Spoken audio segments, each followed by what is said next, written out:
আমি মুসলমানের সন্তান, এখনই যদি আমার মৃত্যু হয়ে যায়, আমার শরীরের মধ্যে গেঞ্জি রাখা হবে না, শরীরের ভিতরে শার্টও রাখা হবে না, পরনের ভিতরে প্যান্টও রাখা হবে না, মুহূর্তের ভিতরে পরিবর্তন করে মসজিদের ইমামের মতো সাদা কাপড় আমারে পরানো হবে।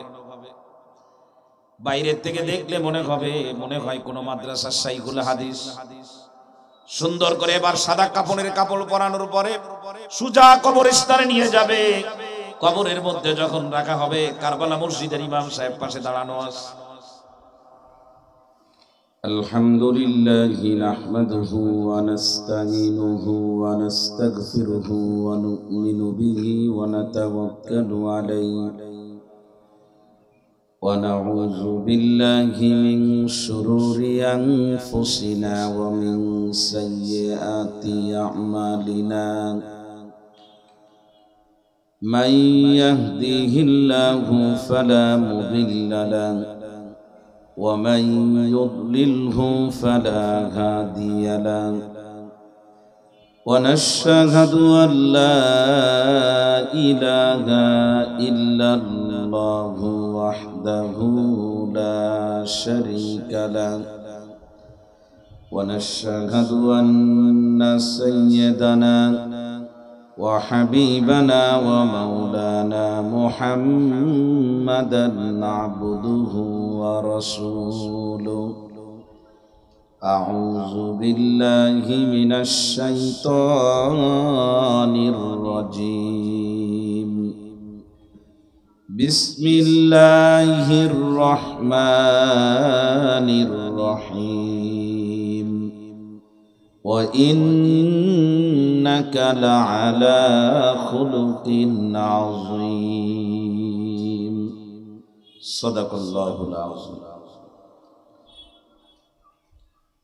যশোর জেলা ফতোয়া বোর্ড নগর কমিটির উদ্যোগে আয়োজিত সিরাত মাহফিল 2025 উপস্থিত আছেন মাহফিলের সম্মানিত সভাপতি উস্তাজুল আসরাতেজা, অসংখ্য আলেমের শিক্ষক, রেল স্টেশন মাদ্রাসার সুযোগ্য মুহতামিম। আমরা যে মসজিদের সামনে বসাই, কারবালা জামে মসজিদের সুযোগ্য খতিব হযরতুল আল্লাম হযরত মাওলানা আনোয়ারুল করিম যশোরী দামাত বারাকাতুহুমুল আলিয়া, উপস্থিত আছেন যশোর জেলা ফতোয়া বোর্ড যশোরের সহ সভাপতি মুফতি হাফিজুর রহমান এবং এই শহরের বিভিন্ন মসজিদে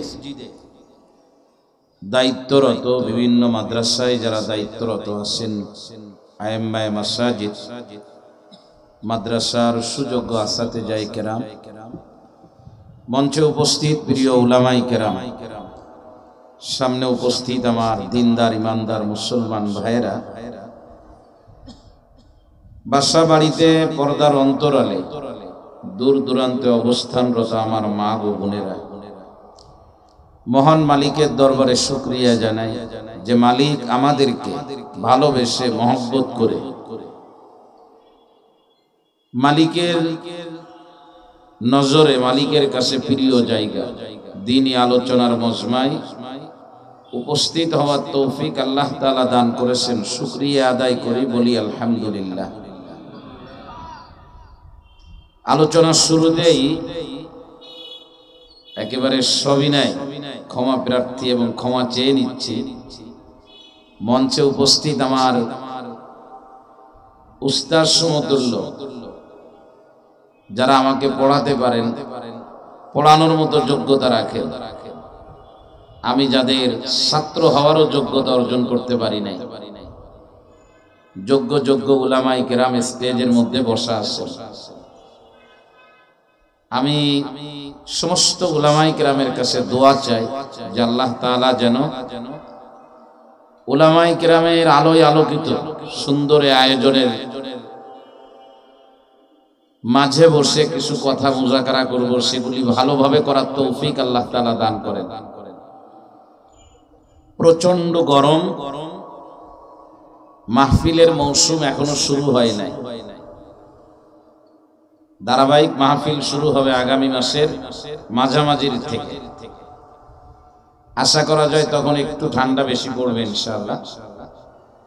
বাংলাদেশের প্রেক্ষাপটে বিগত কয়েক বছরের ভিতরে এবছরে ঠিকঠাক মতো বৃষ্টি হয়েছে।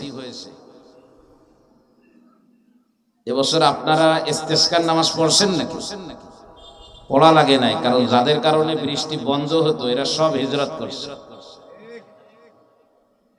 এজন্য বহু বছর পরে আমার হিসাব কিতাবে এবছর বৃষ্টি যেভাবে আসা দরকার ওইভাবে আসছে, এবং নিয়মতান্ত্রিক বৃষ্টি যেভাবে হওয়া দরকার এই জমিনে সেইভাবে হয়েছে। আলহামদুলিল্লাহ বলেন। বৃষ্টি কেন হয় না? উলামায়ে কেরাম স্টেজে বসা আছেন, ক্ষমা চাই আবারও, দুই একটা শব্দ এদিক সেদিক হইলে আপনারা নিজ গুণে মাফ করে দেবেন। বৃষ্টি কেন হয় না, বৃষ্টি কখন বন্ধ হয়, এ বিষয়ে সুস্পষ্ট বর্ণনা হাদিসের মধ্যে আছে। আর লাইন মতো প্রয়োজন মতো বৃষ্টি হয় কখন, তাও হাদিসের ভিতরে আছে। তো বৃষ্টি বন্ধ হওয়ার যে কারণগুলো হাদিসের ভিতরে আসছে, কোরআনে কারিমের ভিতরে পাওয়া যায় বিভিন্ন আয়াত এবং হাদিসের আলোকে। এর ভিতরে এক বড় কারণ হলো যে শাসক যদি জালেম হয়। এখন কোন এলাকার শাসক যদি জালেম হয় তো সেখানে দেখবেন যে বৃষ্টি হচ্ছে না। শাসক যদি ভালো হয়, দেশের মানুষ যদি ভালো হয়, তো বৃষ্টি তাদের পিছে পিছে ঘুরতে থাকে। যখন দরকার হয় তখন দেয়, যখন দরকার হয় না তখন দেয় না। এক হাদিসের মধ্যে নবীজি বলেছেন, হাদিসে কুদসি, যে মানুষ যদি ভালো হয়ে যায়, আল্লাহ তাআলা বলেছেন যে হে বান্দা, আমার গোলামি করো, ভালো হয়ে যাও, রাতের বেলায় বৃষ্টি দেব, দিনের বেলায় রোদ দেব, কাজে কোনো ব্যাঘাত না ঘটে, রাতের বৃষ্টিতে জমির উর্বরও ভালো হয়। মুসলিম শরীফের আরেক হাদিসের ভিতরে আসছে, আপনারা এই হাদিস উলামায়ে কেরামের কাছে শুনে থাকবেন, যে এক ভদ্রলোক, উনি চাষাবাদের কাজের সঙ্গে জড়িত ছিলেন, কুদাল হাতে নিয়ে ক্ষেতের ভিতরে কাজ করতেন। তার সঙ্গে আরেকজনের দেখা হয়েছিল। রিয়াজুস সালিহিন কিতাবের মধ্যে হাদিস আছে, মুসলিম শরীফের সহিহ হাদিস। উনি মরুভূমির ভিতর দিয়ে যাচ্ছিলেন একা একা, ঘোড়ার পিঠে সওয়ার হয়ে। হঠাৎ করে দেখে যে মরুভূমির ভিতরে অতর্কিতভাবে কোথা থেকে একটা আওয়াজ ভেসে আসতেছে, ইসকি হাদি কথা ফুলান, অমুকের খেতে পানি দাও। খেত বলেন না যশোরে, কি বলেন? খেত বলেন তো না ক্ষেত বলেন? একটু হালকা অ্যাঙ্গেলে বলেন, খেত। অমুকের খেতে পানি দাও। তো যে বেচারা ঘোড়ার উপরে একা একা মরুভূমির ভিতরে এরকম আওয়াজ যদি আসে তো একটু থমকে দাঁড়ানো লাগে না? তো এই বেচারা দাঁড়ায় গেছে। কে দিল রে আওয়াজ? কেউ তো নাই আশপাশে। তো ডাইনে তাকায়, কাউরে দেখে না, বামে কেউ নাই, সামনে কেউ নাই, পিছনে কেউ নাই। তো স্বাভাবিকভাবে মানুষের অভ্যাস হলো, যদি কাউকে হঠাৎ করে কোনো আওয়াজ শুনে তো প্রথমে চারদিকে তালাশ করে, প্রথমে ডাইনের, পরে বামের, পরে সামনের, পরে পিছনে। না পাইলে তখন কোন দিকে তাকায়? উপরের দিকে তাকায়, বলে আল্লাহ, এই আওয়াজ কোন জায়গা দিয়ে আসছে? গ্রামে এরকম একটা শব্দ আছে কিনা? তো ওই বেচারা চারদিকে তাকায়, যখন কাউরে পায় নাই, তো বেচারা এখন স্বাভাবিকভাবেই কাল আদাত, যেটা মানুষের স্বভাব, যেটা উনি এরকম উপরের দিকে তাকায়ছেন। তো উপরের দিকে তাকাইতেই দেখে যে একটা মেঘখণ্ড খুব দ্রুত গতিতে একদিক থেকে আরেক দিকে যাচ্ছে। তো উনি তখন ওনার নিজের ভিতরে এটা অনুভব করলেন যে আমার কাছে যে আওয়াজ আসছে, যে ইসকি হাদি কথা ফুলান, অমুকের খেতে পানি দাও, এই আওয়াজ এই মেঘের ভিতরে হয়েছে। তো এই মেঘ কোথায় যায় এটা আমি দেখব। তো ওনার যাওয়ার দরকার হলো দলাটানার দিকে। মেঘ যাচ্ছে মনে করেন পালবাড়ির দিকে। উনি তখন আর রোগ চেঞ্জ করে মেঘের পিছনে পিছনে পালবাড়ির দিকে হাঁটা শুরু করলেন, ঘোড়া নিয়ে যাওয়া শুরু করলেন। কিছু দূর যাওয়ার পরে এই মেঘের ভিতর থেকে ঝপঝপ করে পানি হলো। ঝপঝপ পর্যন্ত, আমি যশোরের ছেলে তো এই জন্য যশোরের ভাষা বলবো ইনশাআল্লাহ। একেবারে মুষলধারে বৃষ্টি হলো একটা জায়গা, এবং এই পানিটা শুকনা জায়গায় হলো।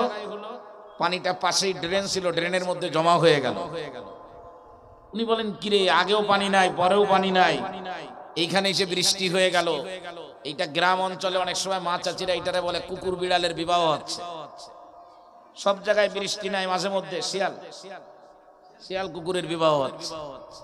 এগুলো বলবো না, দিলেন কে? আল্লাহ। তো উনি এখন এই বৃষ্টির পানি দেখতেছেন ড্রেনের ভিতরে জমা হয়ে গেল, তো দেখে যে ড্রেনের ভিতরে স্রোত চলতেছে, ধরেন পূর্ব দিক থেকে পানি পশ্চিম দিকে যায়। তো এখন এই ঘোড়সওয়ার ব্যক্তি চিন্তা করলো পানি কই যায় আমি একটু দেখবো। তো এখন ওই ড্রেনের পাশ দিয়ে চলা শুরু করছে। কিছু দূর যাওয়ার পরে দেখে এক কৃষক, সে হাতে কুদাল নিয়ে ওই ড্রেনের সঙ্গে ক্যানেল তৈরি করে সাতক্ষীরা অঞ্চলে মাছ ঢুকানোর জন্য। উনি ড্রেনের সঙ্গে জমি সংযোগ করে দিচ্ছে এবং এই পানি তার জমিনের মধ্যে ঢুকতেছে। সুবহানাল্লাহকে বাড়ি যেয়ে বলবেন নাকি? এইখানে বলবেন সুবহানাল্লাহ, বাড়ি যেয়ে বলে লাভ নাই। কিছু কথা শুনলে সুবহানাল্লাহ বলা, আলহামদুলিল্লাহ বলা, লা ইলাহা ইল্লাল্লাহ বলা, এগুলো আমাদের হাতিয়ার। এগুলো বললে আমাদের শক্তি বাড়ে। কিন্তু দীর্ঘদিন না বলে বলে আপনারা ভুলে গেছেন একেবারে। শুরু করেন, ভয় নাই আলহামদুলিল্লাহ বলেন, আলহামদুলিল্লাহ। এগুলি সবসময় বলবেন, মুসলমান এগুলি বলবে। মুসলমানের কাজ আমাদের সুবহানাল্লাহর ওজন এত, আমেরিকার পুরো টাকার ওজনও অত না, কিন্তু আমরা তো ভুলে গেছি। বিসমিল্লাহ লিখতে হবে তাও আমরা ভুলে যাই। আমাদের শেখানো হয়েছে আল্লাহ ভরসা লেখো। কি লেখো? উপরের দিকে উঠলে আল্লাহু আকবার, নিচে নামলে সুবহানাল্লাহ। তাও অফিসে রাখা যাবে না, রাখলে আবার আলাদা কোনো প্রজন্ম তৈরি হয় কিনা। এ প্রজন্ম ঠেকাইতে পারবেন না, এ প্রজন্ম জাগায় দেওয়ার মালিক হলেন আল্লাহ। তো এখন যিনি কোদাল দিয়ে সংযোগ তৈরি করে নিজের জমির ভিতরে পানি নিচ্ছে, তো ঘোড়সওয়ার ব্যক্তি এখন এখানে দাঁড়ায় গেছে। দাঁড়ায় চিন্তা করতেছে মাসলাটা হইল কি, কোন দিক দিয়ে কোন দিকে কি করলো। তো উনি জিজ্ঞাসা করলেন, মাসমুকা ইয়া আব্দুল্লাহ, আল্লাহর বান্দা আপনার নাম কি একটু বলেন তো।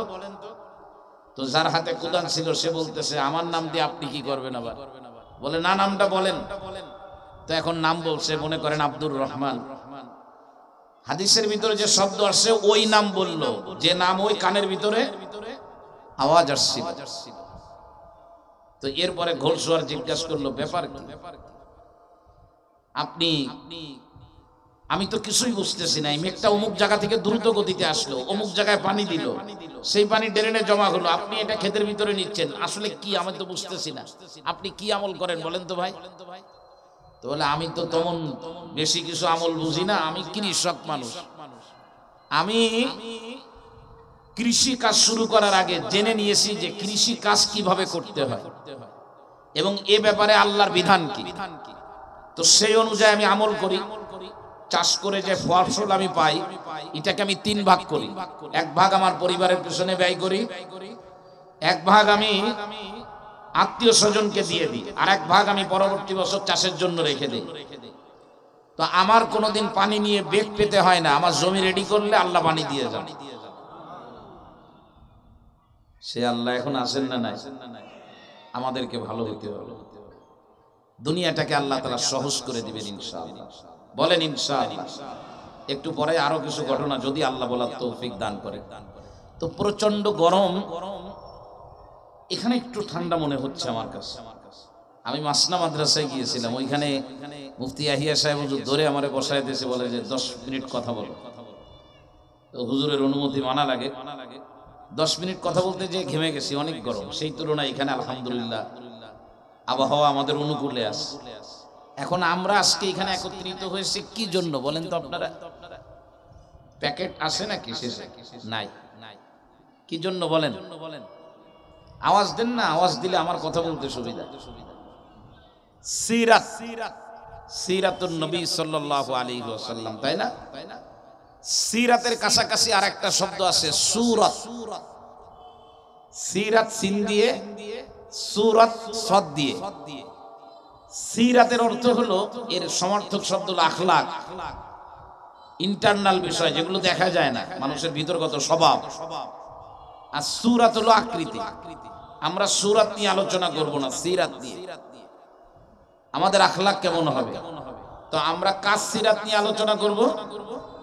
বলেন বলেন না, এটাকে আমরাই করতেছি নাকি আর কেউ করছে? স্বয়ং আল্লাহ তাআলা যে রাসূলের জীবনী এখন আমরা আলোচনা করব, আল্লাহ তাআলা স্বয়ং নিজেই কোরআনে কারীমের মধ্যে সেই নবীর সিরাতের উপরে, আখলাকের উপরে আল্লাহ তাআলা বর্ণনা দিয়ে নবীর আখলাক কেমন ছিল সে ব্যাপারে আল্লাহ তাআলা আয়াত নাযিল করেছেন। বলেন সুবহানাল্লাহ। তার মানে সিরাত আলোচনায় আমাদের কোনো কার্পণ্যতা করার কোনো সুযোগ নাই। কথা যেটা বলবো হাজার মাইল বেগে বলবো, কোনো দুর্বলতা নাই। লিডারের আলোচনা করতে গেলে ভয় লাগে, পেছন থেকে কেউ বলে না বসে যে লিডারে আপনি ভালো বলতেছেন ওই লিডার কিন্তু আমার 3.5 কাঠা জায়গা দখল করে নিয়েছে, বলতে পারে কেউ। কিন্তু যদি কেউ নবীর জীবনী আলোচনা করেন, জন্ম থেকে নিয়ে মৃত্যু পর্যন্ত লাল কালি কলম একটা হাতে দিয়ে নবীজির জীবনী দিয়ে দিবে, তুমি এবার পড়ো আর নবীজির জীবনীর ভিতরে কোন কোন জায়গায় তোমার কাছে অসঙ্গতি মনে হয় লাল কালি মারো, কলম হাতের ভিতরে থাকবে, নবীর জীবনীতে কলম রাখার কোনো সুযোগ পাবে না, কোনো সুযোগ পাবে না। এমন এক নবীকে নিয়ে আলোচনার জন্য আমরা বসেছি। আল্লাহ তাআলা রাসূল করিম সাল্লাল্লাহু আলাইহি ওয়াসাল্লামের চরিত্রের সার্টিফিকেট দিয়ে আল্লাহ নিজেই খুশি হয়ে নবীজি সম্পর্কে কোরআনে বলেছেন যে হে নবী আপনি হলেন সুমহান চরিত্রের অধিকারী। কি চরিত্র বলেন? তো নবীর জীবনী আলোচনা করব, সেটা কতটুকু সময়? এরকম এক রাতেও হবে। তো এই জন্য আমরা ওই পার্ট বাই পার্ট, এটা আসলে সম্ভব হবে না, আমিও পেরে উঠবো না। এতটুকু ধারণা দেই, আমি আমার মসজিদে আমি যত বয়ান করি এই বিশ্ববিদ্যালয়ে প্রায় 20 বছর ধরে আছি, আমি কোনো বয়ান না দেখে মুখস্থ আমি করি না, চেষ্টা করি দেখে দেখে বয়ান করার, ট্যাব আছে। এবং আমি এই 20 বছর ধরে যত বয়ান করেছি আমার মসজিদে বিশ্ববিদ্যালয়ে সব আমি গুগল ড্রাইভে রেখে দিয়েছি, গুগলের ভিতরে রেখে দিয়েছি সব। তো প্রতি বছর একটা সময় ধরে রসুলের জীবনী আলোচনা করি। আজকে আমি রসুলের জীবনী আলোচনা করেছি 4th জুমা, আজকে সহ 4টা জুমা আমি আলোচনা করেছি। এখনো পর্যন্ত রসুলের জীবনী আমার কাছে কোরআন এবং হাদিসের যে বর্ণনাগুলো আমি আমার কাছে রাখতে পেরেছি, এর বাইরে আরো আছে। তো আমার আরো প্রায় 4 জুমা না হলেও 3 জুমা আরো সময় নিতে হবে, মোটামুটি একটু বোঝানোর মতো। তো সেটা তো এখন সম্ভব হবে না। আমি আপনাদেরকে রাসূলের জীবনী জানার গুরুত্ব বুঝাবো, এটা সহজে বোঝানো যাবে, 1-2 মিনিটের মধ্যেও বোঝানো যাবে যে রাসূলের জীবনী এটা আমাদের জন্য জানা বুঝা এবং এটার বাস্তবায়ন করা, রাষ্ট্রীয়ভাবে, সামাজিকভাবে, ব্যক্তিগতভাবে, পারিবারিকভাবে এটাকে ফলো করা, এটা মেনে চলা কত জরুরি। বিশেষ করে সহজ বাংলা জরুরিটা বলি, আমাদের দেশে, পৃথিবীতে, দুনিয়াতে এখন কিন্তু এক ধরনের খারাপ একটা মানে পরিবেশ বিরাজ করতেছে। রাষ্ট্র ক্ষমতা থেকে কেউ কিন্তু ভালোভাবে যেতে পারতেছে না। যারা একটু বেশি রাষ্ট্র ক্ষমতার প্রতি যাদের আগ্রহ বেশি, সব মারধর খেয়ে পালিয়ে চলে যাচ্ছে। সিরিয়ার প্রেসিডেন্ট বাশার আল আসাদ একই অবস্থা, নেপালের রাজা বাদশাদের কি অবস্থা হলো, এর থেকে দুর্দিন মনে হয় দুনিয়ায় আর কারোর হয় নাই।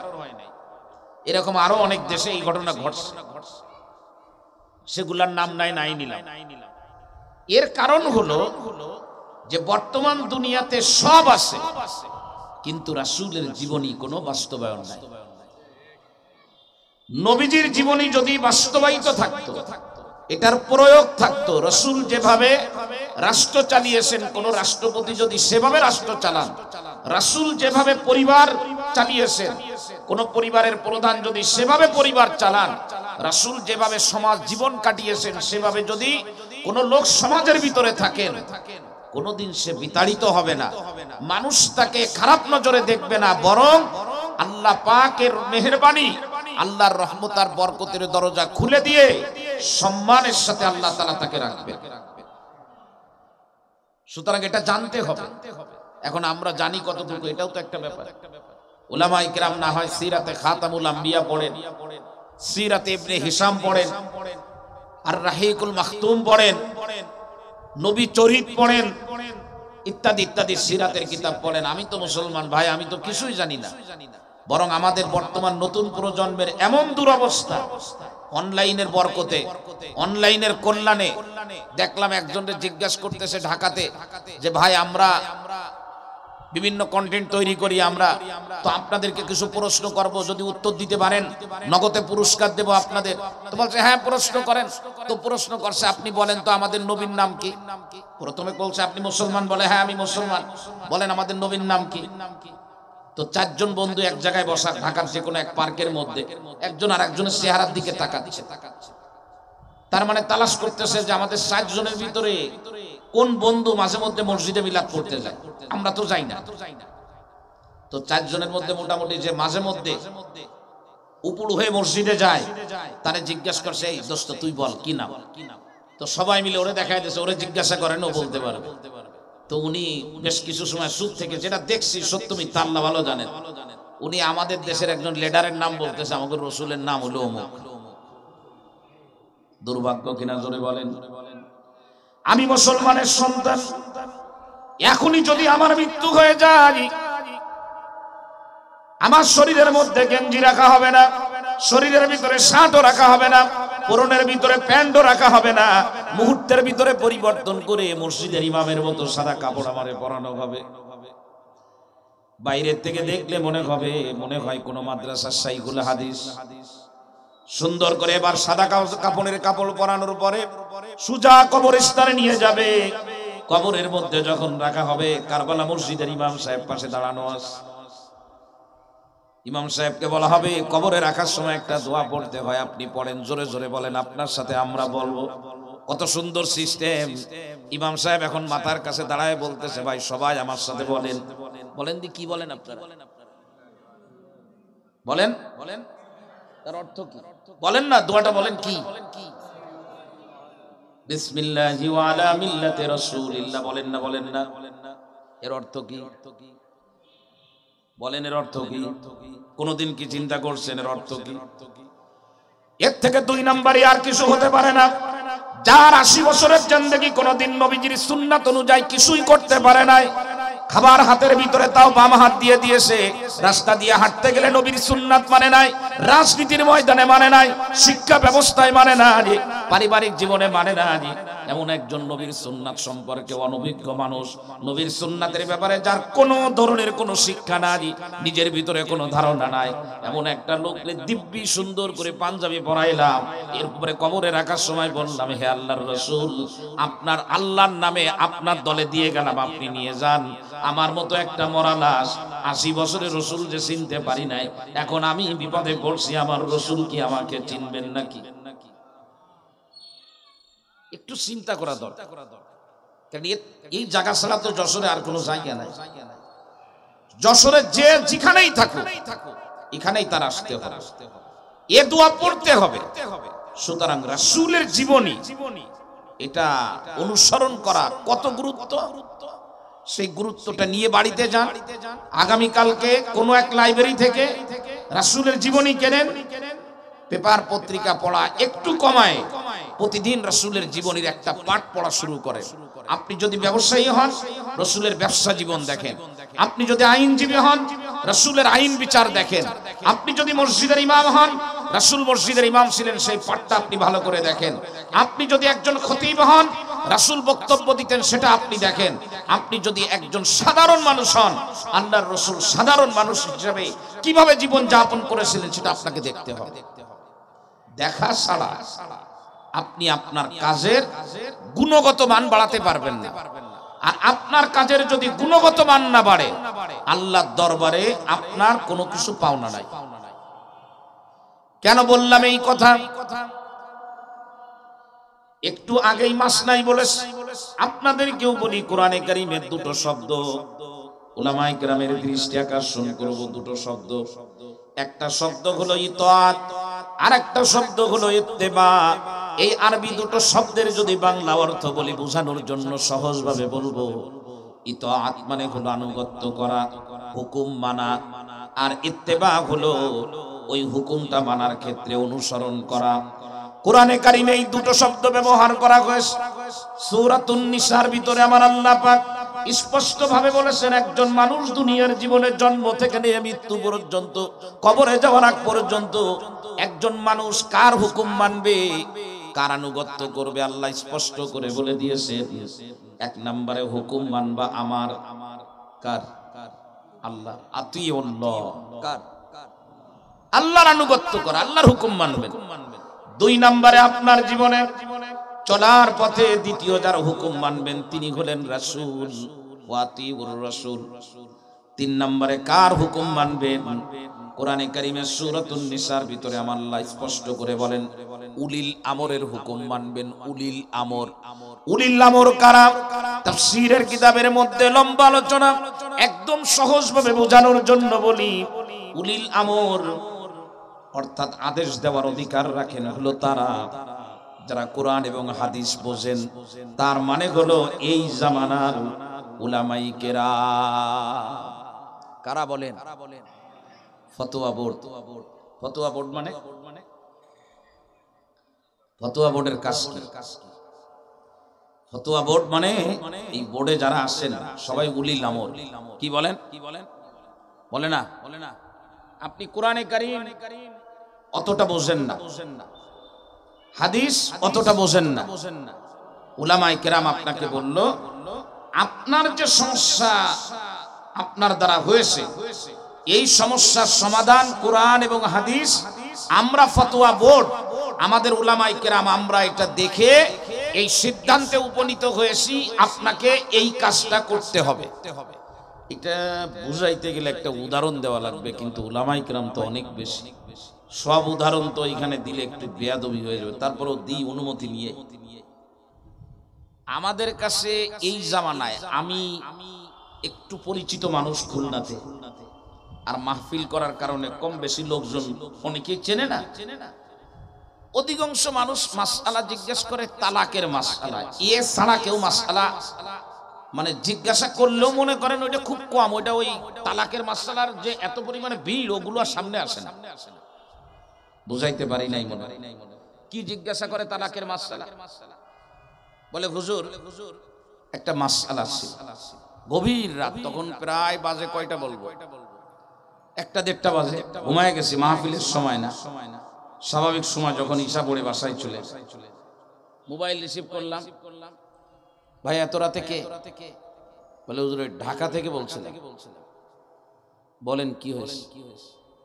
বলে হুজুর আমার একটা মাসআলা। কি মাসআলা? বলে হুজুর আমি বিবাহ করছি, আলহামদুলিল্লাহ, আমি ধর্মকর্ম করার চেষ্টা করি, নামাজ কালাম পড়ি, তো এই গভীর রাত্রে আমার স্ত্রীর সঙ্গে আমি কথা বলতেছি, মানে স্ত্রীর সঙ্গে একটু আলোচনা করে না, খোশ আলাপি, আমি তোমারে প্রচন্ড ভালোবাসি ইত্যাদি ইত্যাদি বলা বলি করতেছিলাম। তো এর মধ্যে আমার স্ত্রী তার প্রিভিয়াস একটা অবস্থা, মানে পূর্বের একটা অবস্থা বলছে যে আমার স্ত্রীর আগে এক জায়গায় বিবাহ ছিল, তো সেই জায়গা থেকে আমার স্ত্রীকে তালাক দেওয়ার পরে 1 মাসের মাথায় আমাকে মানে আমার সাথে তাকে বিবাহ দিয়ে দিয়েছে। তো আরেক জায়গা থেকে তালাক দেওয়ার পরে 1 মাসের মাথায় কি আরেক জায়গায় বিবাহ দেওয়া যায়?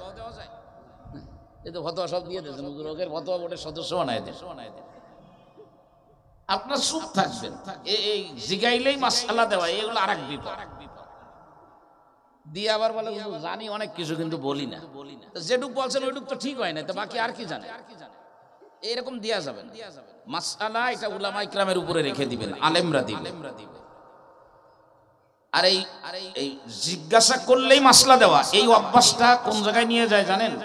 গোপালগঞ্জের নাসির সাহেব বলছে যে বাংলাদেশে বর্তমানে 3 ধরনের ফতোয়াবাজ বের হয়েছে।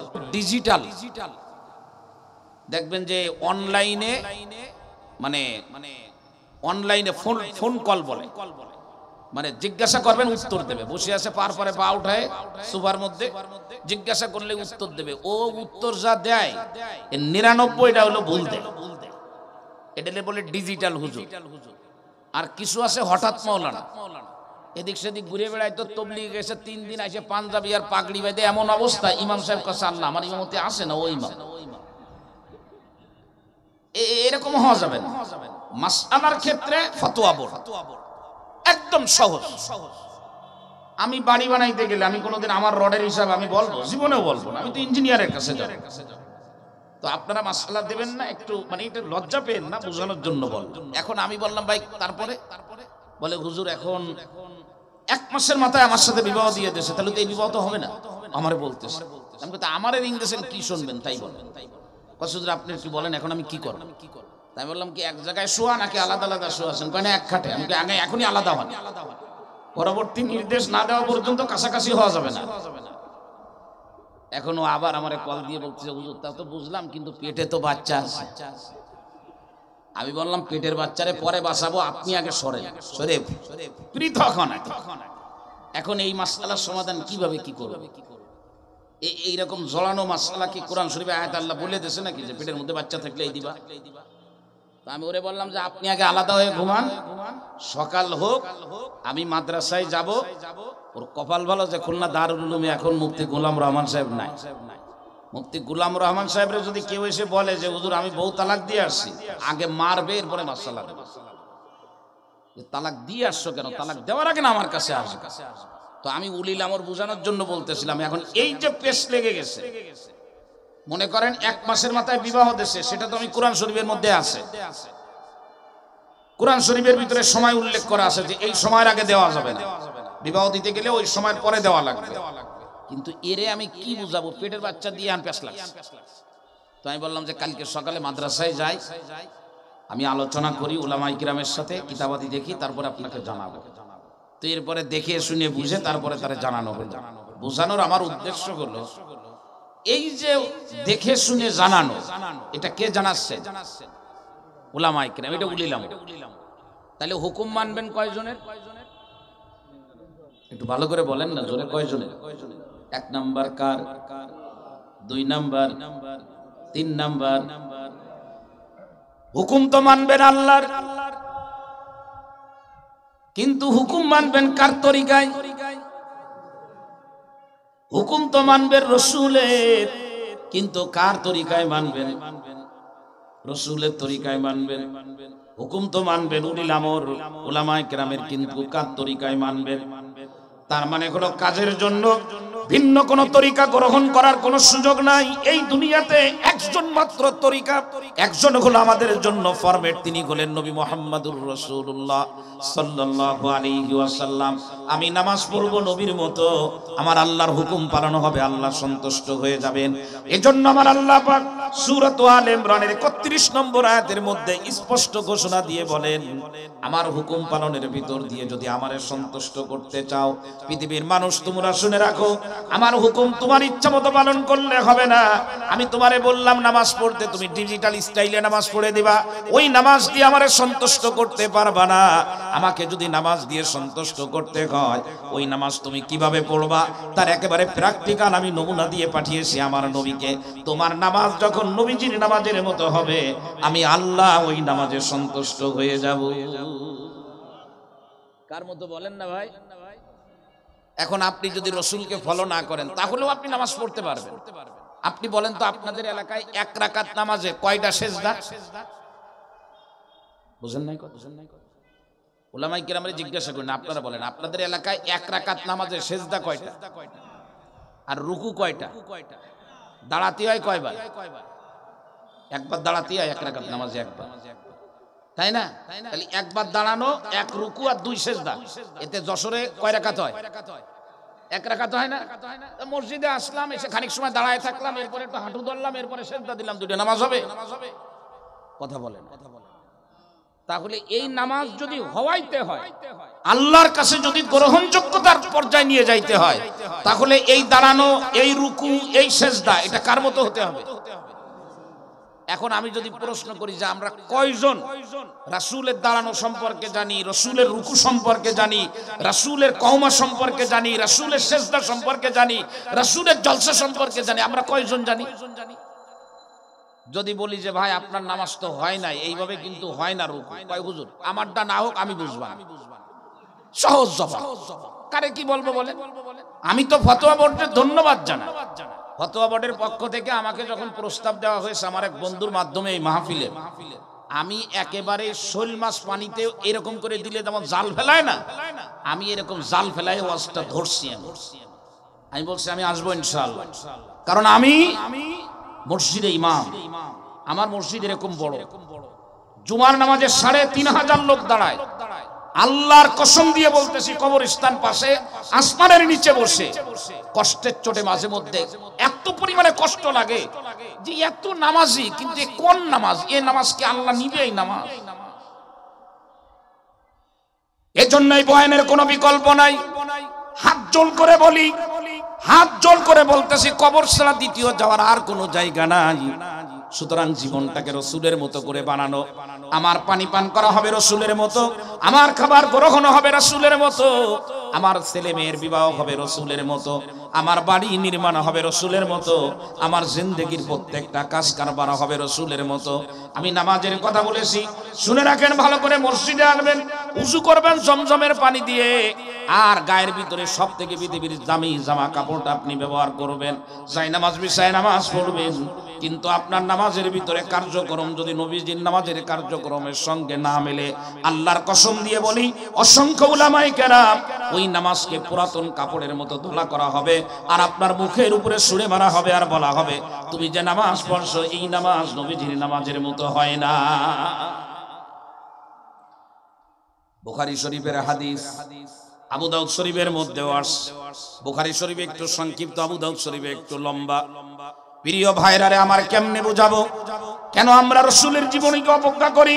আজকে রাষ্ট্রীয়ভাবে রাষ্ট্রপ্রধানের দায়িত্ব হলো শিক্ষা ব্যবস্থাকে রাসূলের জীবনী দিয়ে সাজানো, শিক্ষা ব্যবস্থায় রাসূলের জীবনী পাঠকে বাধ্যতামূলক করা।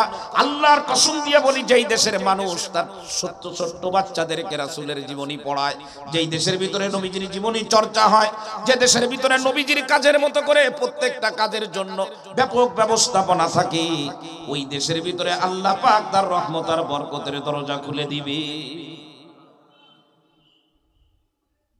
বুখারী শরীফের হাদিস, হযরতে হুযায়ফা রাদিয়াল্লাহু তাআলা, নাম শুনছেন না? হুযায়ফা রাদিয়াল্লাহু, মশহুর সাহাবী, বসে আছেন মসজিদে, কোন এক মসজিদে এক আল্লাহর বান্দা নামাজ পড়তেছে। উনি তাকায় তাকায় নামাজ দেখেন। আমি ইমাম সাহেবদের বলবো, যারা মসজিদে ইমামতি করেন, আর রিজকু মাকসুমুন, রিজিক বণ্টিত, রিজিক নিয়ে কোনো চিন্তা করব না। আমরা মসজিদে শুধু ইমামতি করার জন্য চাকরি আমাদেরকে দেওয়া হয় নাই। মসজিদের ইমামের উচিত মাঝে মধ্যে সভাপতি, সাধারণ সম্পাদক, কমিটির সদস্য, এই এলাকার ভিতরে প্রত্যেকটা মানুষ নামাজ হচ্ছে কিনা এটা আমাদের দেখা উচিত। যদি বলে আপনি ইমামতি থেকে বাদ, আপনি বাদ দিয়ে দেন। হযরতে হুযায়ফা যখন দেখলেন নামাজ পড়ছে, খুব দিলের কান দিয়ে কথাগুলো নেন। আশা করি এই কথার কারণে আপনাদের এই বয়ানের পরে আপনাদের যে অবস্থা এখন আছে এর থেকে আরো উন্নতি হবে ইনশাআল্লাহ। তো এখন নামাজ পড়ছে, নামাজ শেষ, তো নামাজ শেষ হইলে ডাক দেশ, আল্লাহর বান্দা এদিকে একটু আসেন। তো আসছে, কি নাম? নাম বলছে, কোথায় বাড়ি? একটু আলোচনা হলো। তো এরপরে যা জিজ্ঞাসা করছে, বুখারীর হাদিসের মধ্যে আসছে, মুনজু কাম তুসাল্লি হাযিহিস সালাহ। উলামায়ে কেরাম আছেন, বেয়াদবি হয়ে যাবে। জিজ্ঞেস করলেন, মুনজু কাম তুসাল্লি হাযিহিস সালাহ, আল্লাহর বান্দা এই যে নামাজ পড়তে দেখলাম, তুমি যে রুকু করলে, সিজদা করলে, দাঁড়ায় থাকলে, আমি সব দেখছি তোমার নামাজ। তুমি এই পদ্ধতিতে, মানে এই সিস্টেমে, এই যে ভাবে তুমি নামাজ পড়লে, এইভাবে তুমি কতদিন ধরে নামাজ পড়তেছো বলো তো? তো আল্লাহর বান্দা তখন বলতেছে, মুনজু আরবাঈনা আমা, আমার এই নামাজের বয়স হলো 40 বছর। কয় বছর? অনেক তবলিগ আলারা আছে, রেল স্টেশন মাদ্রাসার হুজুররা বোঝে কি জানে আমি কতদিন ধরে তবলিগ। আমার তবলিগের বছর 37 বছর। কত বছর বলে? তা আপনার 37 বছর তাবলিগ করছেন, আপনি এই জিনিসটা বুঝলেন না যে আলেম ছাড়া তবলিগ হয় না। আপনার 37 বছর কারবালার কোন একটা কবরস্থানে যদি লাশ না থাকে, কবরের মধ্যে রেখে আসে, ও দিয়ে কাজ হবে না। আপনার 37 বছরের তাবলীগ এই মাথার উপরে করে নিয়ে চলতাম যদি আপনি আলেমের প্রতি শ্রদ্ধা দেখাতে পারতেন। আপনি তো তা দেখান না। আপনি নিজেকে অনেক কিছু মনে করতেছেন। আপনার এই বুঝ নাই যে একজন আলেম এই দুনিয়ায় বর্তমান সময়ে সে শুধু আলেম না, সে হলো নায়েবে নবী। আপনি বুঝেন না। তো বলে আমার নামাজের বয়স হলো 40 বছর। সুবহানাল্লাহ, 40 বছর! আমাদের খুলনা দারুল উলুমে এক হুজুর ছিলেন, পাকিস্তানি হুজুর, এখন নাই। তো একবার দারুল উলুমের মাদ্রাসার অফিসে মার্কাজ মসজিদ থেকে কিছু লোক গেছে যে দারুল উলুমে কয়জন সাল লাগানো সাথী আছে। তো এখন লেখাচ্ছে একজন, আমি এক সাল, আমি দিলাম, আমি এক সিল্লা, আমি এক সিল্লা দিচ্ছি। আল্লাহ আমার একবার নিয়ে গেছিল সিল্লা। তা আমাদের ওই পাকিস্তানি হুজুরে জিজ্ঞেস করছে, হুজুর আপনি কয় সাল? কয় আমি 35 সাল। বলছে 35 সাল আপনি কোন কোন জায়গায় লাগাইলেন? তো বলছে আমি পাকিস্তানে করাচিতে পড়াইছি 25 বছর, ওই হলো 25। আর বাংলাদেশে কমই মাদ্রাসায় বাড়ি ছেড়ে দিয়েছে, পড়ছি 10 বছর। তো কত হয়? 25 আর 10 কত হচ্ছে? ওর নামাজের বয়স কত? 40 বছর বয়স। হাদিস বুখারী শরীফে, আবু দাউদ শরীফের মধ্যে আছে, উলামায়ে কেরাম আছে। তো এখন 40 বছর নামাজের বয়স। হযরতে হুযায়ফা তখন নিজের পরিচয় তুলে ধরলেন, আমি নবীজির সাহাবী, আমার নাম হুযায়ফা, আমি নবীজির কাছ থেকে নামাজ শিখছি, নবীজি আমারে নামাজ শিখায়েছেন। আমি আল্লাহর কসম দিয়ে বলতেছি 40 বছরের কোন নামাজ তোমার হয় না। কয় বছরের নামাজ? অসুবিধা কি ছিল? নামাজে উনি রুকু করেন নাই নাকি? সেজদা একটা কম করছে নাকি? একটু আওয়াজ দেন। 2 সেজদার মাঝখানে বসতে হয়, উনি কি বসেন নাই? সব উনি করেছেন, কিন্তু উনি কোনোটা পরিপূর্ণ করেন নাই। উনি দাঁড়ানো শুরু করছিলেন, কিন্তু শেষ হওয়ার আগেই উনি গাছের আম পেড়ে ফেলেছেন। উনি রুকু করছেন, কিন্তু রুকুকে পরিপূর্ণ করেন নাই। উনি রুকু থেকে দাঁড়িয়েছেন, কওমা করেছেন, কিন্তু পরিপূর্ণ করেন নাই। তাড়াহুড়া করে উনি আরেক জায়গায় চলে গেছে। সাহাবী তখন বলতেছেন, শোনো, আল্লাহর রাসূল আমাদেরকে শিখায়েছেন, ওই যে বুখারী শরীফের 757 নম্বর হাদিস, নবীজি বললেন ইরজি ফাসাল্লি ফাইন্নাকা লাম তুসাল্লি। ওই হাদিস তখন ওরা শোনায় দিয়ে বলল, শুনে রাখো, দাঁড়াইলে শুধু হবে না, দাঁড়ানোটা পরিপূর্ণ হতে হবে। রুকু করলে হবে না, রুকুটা পরিপূর্ণ করতে হবে। এখন রুকু পরিপূর্ণ কখনো হবে?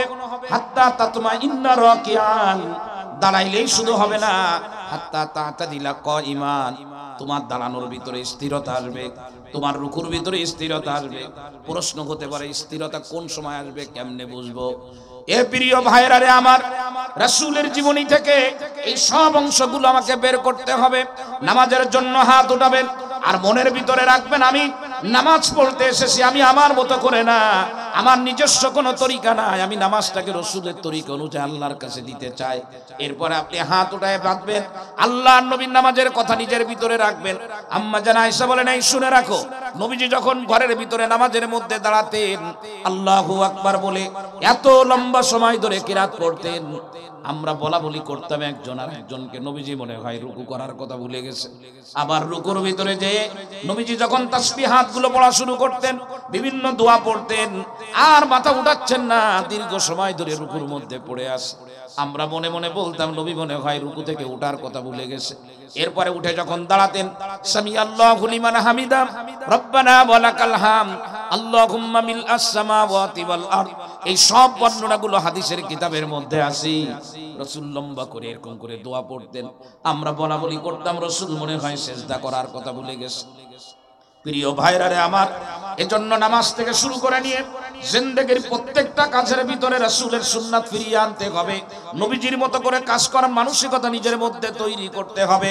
আমি হাত জোড় করে বলি, আপনারা যারা জেনারেল শিক্ষিত, যারা আপনারা বিচার আচার করেন, যারা রাস্তা দিয়ে চলেন, ব্যবসা বাণিজ্য করেন, আল্লাহর কসম দিয়ে বলি, যদি একটু উলামায়ে কিরামের কাছ থেকে জেনে জেনে নবীজি যেভাবে ব্যবসা করতেন, নবীজি যেভাবে বিচার আচার করতেন, নবীজি যেভাবে রাষ্ট্র চালিয়েছেন, প্রত্যেকটা জায়গায় যদি রাসূলের মতো করে চলতে পারেন, আল্লাহর মেহেরবানিতে আল্লাহ পাক রহমত আর বরকতের দরজা খুলে দিবেন। অল্প জিনিস নাড়াচাড়া করবেন, বেশি জিনিস নাড়াচাড়া করলে যে লাভ হয়, ওই লাভ আল্লাহ পাক দান করে দিবে। ইমাম নববীর লেখা রিয়াজুস সালিহিন কিতাব উল্টাবেন, খাবারের অধ্যায় বের করবেন। খাবারের অধ্যায়ের ভিতরে আসছে, একবার সাহাবায়ে কেরাম, একদল সাহাবী নবীজির কাছে এসে বলতেছেন, ইয়া রাসূলুল্লাহ, আমাদের একটা সমস্যার কথা আপনারে বলতে আসছি। নবীজি জিজ্ঞাসা করলেন, কি সমস্যা বলো তো? সাহাবীরা বলতেছেন, আমাদের সমস্যা হলো ইন্না নাকুলু ওয়ালা নাশবাউ, ইন্না নাকুলু ওয়ালা নাশবাউ হাদিসের শব্দ, হাদিসের শব্দ। সাহাবীরা বলতেছেন আমরা খাই কিন্তু আমাদের তৃপ্তি হয় না। এটা সহজ বাংলায় কি বলা যায় বলেন তো? সহজ বাংলা বলা যায় আমরা খাই কিন্তু পেট ভরে না। কি ভরে না বলেন? এটা যদি হাতে কলমে দেখতে চান তো খুলনাতে 0 পয়েন্টে যেতে হবে। এখানে সুইজালের গরুর গোশতের হোটেল আছে। যুবক পোলাপান এক একজনের 2-3 পিস গোশত খায়, যা কোনোভাবেই আমার নজরে সম্ভব না। খাওয়ার পরে হোটেলের সামনে দাঁড়ায় দাঁড়ায় বলে যে মজা হয়েছে, আর 1 পিস হইলে ভালো হতো। এই যে খাইলো না, কোনো টিফিন বাটি ভরলো, আল্লাহ পাক জানে। আমরা খাই কিন্তু আমাদের পেট ভরে না, আমাদের অল্পে তুষ্টি, কনাত নাই নিজের ভিতরে। টাকার কিন্তু অভাব নাই, টাকার অভাব নাই, কিন্তু জবানের খাবার খারাপ হয়ে গেছে, জবানের ভিতরে শুকর নাই। আছে না নাই?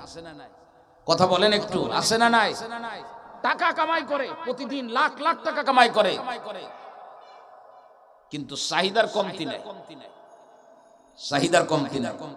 তো সাহাবায়ে কিরাম যে সমস্যার কথা বললেন, সেই সমস্যা হলো আমরা খাই কিন্তু আমাদের কি ভরে না। হায় হায়, এ আবার কি সমস্যা? হাদিসের ভিতরে আছে। নবীজি জিজ্ঞাসা করলেন, আচ্ছা তোমরা কিভাবে খাও? তোমাদের খাওয়ার সিস্টেমটা আমাকে একটু বলো, মানে পদ্ধতিটা বলো, কিভাবে খাও? তো যে জবাব দিলেন সেটা বোঝানোর জন্য কিছু সময়ের জন্য আপনাদেরকে নাবারণ, কেশবপুর, মনিরামপুর গ্রাম অঞ্চলে নিয়ে যেতে হবে। সেইটা সাহাবীরা বললেন, ইয়া রাসূলুল্লাহ, আমরা একা একা খাই, আলাদা আলাদা খাই, একসাথে খাই না। আমরা কিভাবে খাই বলেন? এটা গ্রাম অঞ্চলে যাইতে হবে। এক জামানা ছিল গ্রাম অঞ্চলে 10 জন যদি খেতে বসতো তো 10 জনের ভাত 10টা প্লেটে আলাদা আলাদা দেওয়া হতো। গামলার প্রচলন ছিল না। তরি তরকারি 10টা ছোট ছোট বাটিতে, পিচ্চি পিচ্চি বাটিতে 10 জনের তরকারি আলাদা আলাদা দিত। আমি এক গ্রামে তারাবি পড়াতাম, তো ইফতারির পরে খাওয়া দিত, তখন ইফতারি পরে খেয়ে তারপরে তারাবি পড়াইতে যাইতাম। তো এই ছোট ছোট বাটির মধ্যে তরকারি পাঠাইতো। আমার বাটিতে সবসময় মাথা আসতো আলহামদুলিল্লাহ, যেহেতু আমি ছোট হাফেজ সাহেব। এই আলাদা আলাদা দেওয়া, এই আলাদা আলাদা খাওয়ার দ্বারা উদ্দেশ্য হলো যে আমার খাবার যেন আর কেউ খাইতে না পায়।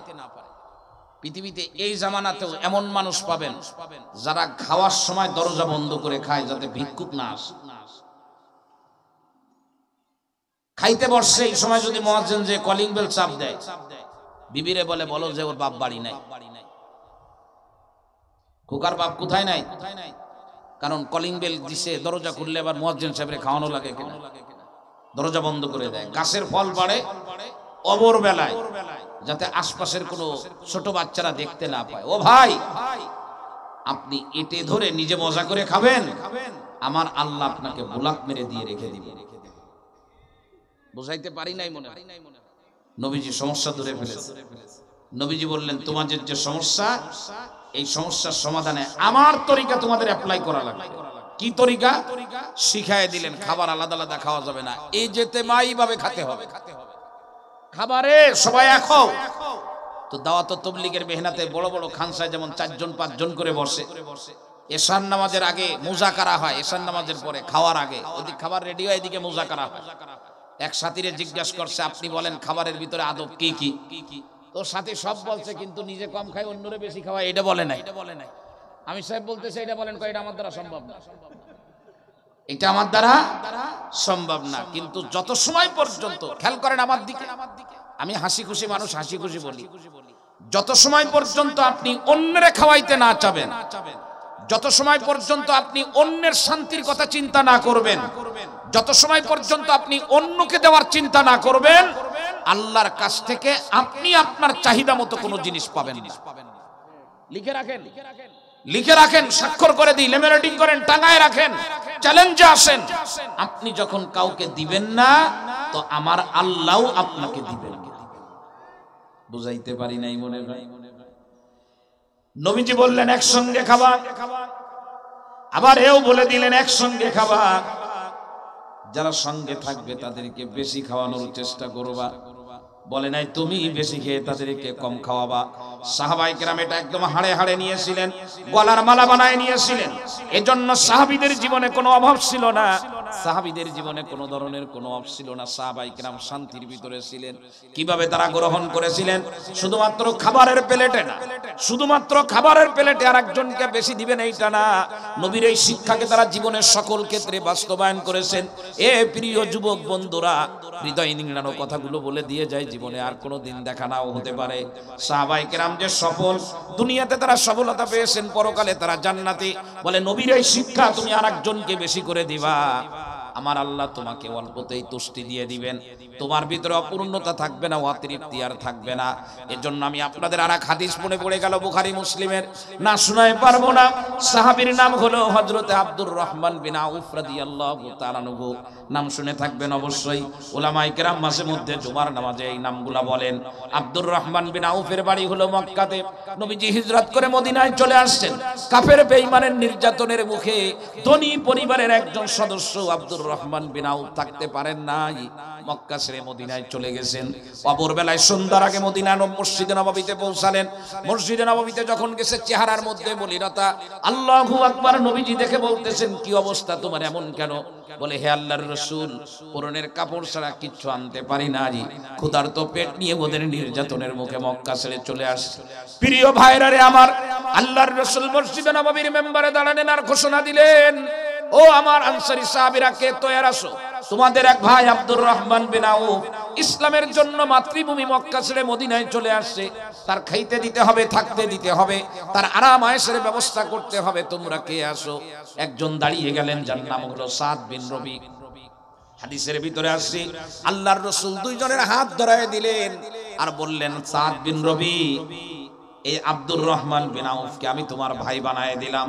তুমি যা খাবে রে খাওয়াবে, তুমি যেমন জায়গায় ঘুমাবে এর জন্য তেমনই ব্যবস্থা করে দিবে, তুমি যেমন কাপড় পরবে এর জন্য ব্যবস্থা করবে। সুতরাং যশোরের মুসলমানেরা আরেকজনের সামনে থেকে ভাতের হাঁড়ি কেড়ে নিবেন, আরেকজনকে বাড়িতে ঘুমাইতে দিবেন না, আরেকজনের জায়গা জমি দখল করে নিবেন, আরেকজনকে রাজনীতির ময়দান থেকে উচ্ছেদ করবেন, আরেকজনকে কষ্টে ফেলে দিয়ে আপনি আরামে থাকবেন, থাকতে পারবেন না। আপনি যদি কারোর ভাতের প্লেট কেড়ে নেন, শুনে রাখেন, আরশের মালিক আপনার ভাতের হাঁড়ি কেড়ে নেওয়ার ব্যবস্থা করে দিবেন। আপনি যদি কাউকে বাড়ি থেকে বের করে দেন, বাড়িতে ঘুমাইতে না দেন, আমার আল্লাহ আপনার দেশের মাটিতেও ঘুমাইতে দিবে না। লিখে রাখেন, এটা আমার আল্লাহর ফয়সালা। আল্লাহর নবী যখন ভাই বানায় দিলেন, সাদ বিন রবি আব্দুর রহমান বিন আউফকে নিয়ে বাড়িতে চলে গেলেন। স্পষ্ট বুখারী মুসলিম শরীফের হাদিস, কোনো কাল্পনিক কাহিনী না। আজকের আলোচনার পরে আমার ভিতরে যেন নবীর সুন্নাত আর নবীর এই আদর্শগুলোকে গলার মালা বানাইতে পারে। টাকার উপরে বসে আমি নিজের উঁচু বানাইতে চাই না। আমি যদি রাসূলের জীবনীকে অনুসরণ করে এই জমিনের মধ্যে উঁচু হইতে পারি, পৃথিবীর কোনো শক্তি নাই আমারে চেপে ধরে নিচে নামায় দিতে পারবে। আর টাকার পাহাড়ের উপরে বসে উপর করে মানুষকে দেখাইতে থাকবেন, আমার আল্লাহ যদি নিচে নামায় দেয়, আপনার স্ত্রী মনের ভুলে আপনার নাম মুখে নিবে না। সাদ বিন রবি আব্দুর রহমান বিন আউফকে নিয়ে বাড়িতে গেলেন। কি পরিবর্তন দেখেন, সুন্নাত কাকে বলে, নবীর হুকুম মানার কতটা গুরুত্ব দেখেন। বাড়িতে নেওয়ার পরে আরামসে বসায় বসায় খাওয়াচ্ছে। হঠাৎ করে একদিন সাদ বিন রবি আব্দুর রহমান বিন আউফকে বলতেছে, তুমি আমার সঙ্গে একটু মাঠে যাবে। ডেকে নিয়ে মাঠে চলে গেলেন, মরুভূমির ভিতরে খেজুরের বাগান, মাপ দিয়ে মাঝখানে খুঁটা মেরে দিলেন, নিশানা গেড়ে দিলেন, দুইটা ভাগ করলেন বড় বড় জমিনকে। আব্দুর রহমান বিন আউফ বলতেছে, ভাই তুমি জমিনের মাঝখানে কেন খুঁটা মারলে? বুখারী মুসলিম শরীফের হাদিস। সাদ বিন রবি তখন বলতেছে, আমার ভাই, আমি এতদিন পর্যন্ত একা ছিলাম, এই জমির পুরাটার মালিক আমি ছিলাম। আল্লাহর রাসূল তোমাকে আমার ভাই বানায় দিয়েছে, এই জমির মালিক এখন আমি না, একা না। সুতরাং এই জমি আমি ভাগ করে দিলাম, অর্ধেকের মালিক তুমি আর অর্ধেকের মালিক হলাম আমি। এমন কি হাদিসের ভিতরে আসছে, হযরতে সাদ বিন রবি বলেন, ওয়ালি ইমরাতান, আমার দুইজন বিবি আছে, তোমার তো একজনও বিবি নাই, সুতরাং আমি একজন বিবিরে তালাক দিয়ে দেব। বলো তুমি আমার দুই বিবির মধ্য থেকে কোন বিবিকে বিবাহ করতে চাও, তাকে আমি তালাক দিয়ে দেব। ফাইজা ইনকাযাত ইদ্দাতুহা, তার যখন একটা নির্দিষ্ট সময় যখন অতিবাহিত হয়ে যাবে, তাকে বিবাহ করার সুযোগ যখন আসবে, তুমি তারে বিবাহ করে নিবে। হযরতে আব্দুর রহমান বিন আউফকে দেন আর বলেছেন, সাদ বিন রবি, মক্কা থেকে ইসলামের জন্য হিজরত করেছি তোমার জমি নেওয়ার জন্য না, আর তোমার স্ত্রীকে আমি বিবাহ করার জন্য না, বরং তুমি তোমার বাড়িতে বসে আমারে খাওয়াচ্ছ, আমার তো এমনি লজ্জা লাগতেছে, তুমি আমারে তোমার খেজুরের বাগান দেখায় দাও আর মদিনার বাজারের রাস্তা আমারে দেখায় দাও, আমি তোমার খেজুর গাছের থেকে খেজুর পেড়ে নিয়ে মদিনার বাজারে বিক্রি করে তোমার বাড়িতে কাজের বিনিময়ে আমি থাকতে চাই, খাইতে চাই, আমি এমনিতে খাইতে পারি না। এভাবে করে আনসারী সাহাবী নিজের একদম উজাড় করে দিলেন মুহাজিরের জন্য, মুহাজির নিজেকে উজাড় করে দিলেন আনসারী সাহাবীর জন্য। হাদিসের একদম শেষের দিকে আসছে হযরতে সাদ বিন রবি বলেন, আব্দুর রহমান বিন আউফ খেজুর যখন বিক্রি করতে মদিনার বাজারে নিয়ে গেল, কেমন জানি মনে হচ্ছিল মাটি উঁচু করে হাত থেকে ছিঁড়ে দিলে আল্লাহ পাক মাটিকে স্বর্ণ বানায় দিচ্ছিল। আপনি দেওয়া শেখেন, দেওয়া শেখেন, আপনি দিবেন তো আল্লাহ দুনিয়াটা আপনাকে ধরে দিয়ে দিবে। আর আজকে আমাদের আদর্শ হলো আমরা রাশিয়ার কাছ থেকে, আমেরিকার কাছ থেকে আর পুঁজিবাদদের কাছ থেকে শিখেছি, সবাইরে কম দাও, নিজে একটু বেশি নাও। রাসূলের হাদিস, রাসূলের হাদিস, রাসূল বলেছে যখন প্লেটের ভিতরে একসঙ্গে খেতে বসবে তোমরা শুনে রাখো, কুল বিয়ামিনিকা, ডান হাত দিয়ে খাবে, খবরদার বাম হাতে খাবে না। ওয়াকুল মিম্মা ইয়ালিক, এটা আমার বলার উদ্দেশ্য, ওয়াকুল মিম্মা ইয়ালিক, এই বড় প্লেটের ভিতরে সব খাবারে তুমি হাত মারবে না, বরং ডান হাত যেখানে পড়বে ওই জায়গায় শুধু তুমি হাত মারবে, খবরদার ওই খাবারের মাঝখানেও তুমি হাত মারবে না। হাদিসের ভিতরে আসছে আল্লাহর পক্ষ থেকে আল্লাহ বরকত খাবারের মাঝখানে নাসিল। সুতরাং রাসূলের আদর্শ আমরা নিতে পারবো না, ইনশাআল্লাহ পারবো না। আমরা আপনাদের অনেক কথা বলতে মনে চাচ্ছে, কত কথা বলবো, শুধু মনে আসতেছে আমার নবী কেমন নবী ছিলেন। সেই নবী এখন পড়ে না, অনার্স পাস করে, মাস্টার্স পাস করে, পড়ার কোনো সুযোগই নাই, সুযোগ নাই, কি করে পড়বে, জানেই না। রাসূলের নাম তো বললাম, নামই জানে না, কি বলবে। রাসূল কেমন ছিলেন, রাসূলকে এখন আমরা জুজু পোকার মতো বানিয়ে ফেলেছি। রাসূলের জীবনী পড়লে আবার ছেলে বিপদগামী হয়ে যায় কেন? না, বিপদগামী হবে না। রাসূলের জীবনী যদি ছেলের ভিতরে ঢোকায় দেওয়া যায়, এই ছেলে খাটের নিচে ঘুমায়, আপনাকে উপরে ঘুমাইতে লিখে রাখেন, এই ছেলে আপনাকে ঘর থেকে বের করে দিবে না। কারণ রাসূলের শিক্ষা সেটা না। রাসূলের শিক্ষা মানুষের ভিতরে যখন আসবে তখন মানুষ মানবীয় গুণে পরিপূর্ণতা পাবে। বলেন সুবহানাল্লাহ। ছোট একটা ঘটনা বলি, মুসলিম শরীফের হাদিস, না বলে তো পারবো না, মনে এখন আসতেই থাকে। আমাদের কওমি মাদ্রাসা একটা কিতাব পড়ায়, সিরাতে খাতামুল আম্বিয়া। কি নাম? এটা উর্দুতে লেখা, পাকিস্তানের চিফ জাস্টিস তকি উসমানী সাহেবের আব্বার লেখা, একেবারে উচ্চাঙ্গের বাংলা, মানে উর্দু। এটা পাকিস্তানে বিশ্ববিদ্যালয়ের লেভেলে যারা প্রথম বর্ষ পড়ে তাদেরকে ওই কিতাবটা পড়ানো, আমাদের কওমি মাদ্রাসাতে ক্লাস 8 লেভেলে এটা পড়ানো। তো এই কিতাবের মধ্যে আপনারা যদি একটু, এর বাংলা আছে 30, 35 বা 40 টাকা দাম হবে। লাইব্রেরি থেকে যদি এই রবিউল আউয়াল মাসে কিনে নিতে পারেন, যেটা আমি পড়বো ইনশাআল্লাহ, আমি আপনাদের কাছে দাবি করবো, আপনারা কিনবেন। এটা ঘরে থাকবে রাসূলের জীবনী, রাসূল কি শিখাইছেন, রাসূল কেমন ছিলেন, একটু আমার দিকে খেয়াল করেন। বদরের যুদ্ধ ইসলামের ইতিহাসের প্রথম যুদ্ধ, তাই না? আপনারা এখানে যারা টুকটাক রাজনীতি করেন, বড় রাজনীতিবিদ যারা, তারা এখন আর বয়ান শুনতেছে না আপাতত, কিন্তু হাত জোল করে বলি, পাগলামি করেন না। কিছু লোক পাগলামি করে কিন্তু বাড়ি নাই, এখন সব হিজরত করছে। নতুন করে কোনো পাগলামি কেউ শুরু করলে তার কপালে একই রকম। সুতরাং আমরা পাগলামি করব না, আমরা ইসলাম, আমাদের মুসলমানিত্ব, আল্লাহ এবং আল্লাহর রাসূল, কোরআন হাদিস, এগুলো আমাদের সামনে নিয়ে আমরা চলবো তো ইনশাআল্লাহ। ভিন্ন কোন রাস্তা আমার জন্য নিরাপদ না। বলেন না কি ভিন্ন কোন রাস্তা? বলেন সবাই জোরে জোরে বলেন, ভিন্ন কোন রাস্তা আমার জন্য কি নয় বলেন। ইসলামের ইতিহাসের প্রথম যুদ্ধ হলো বদরের যুদ্ধ।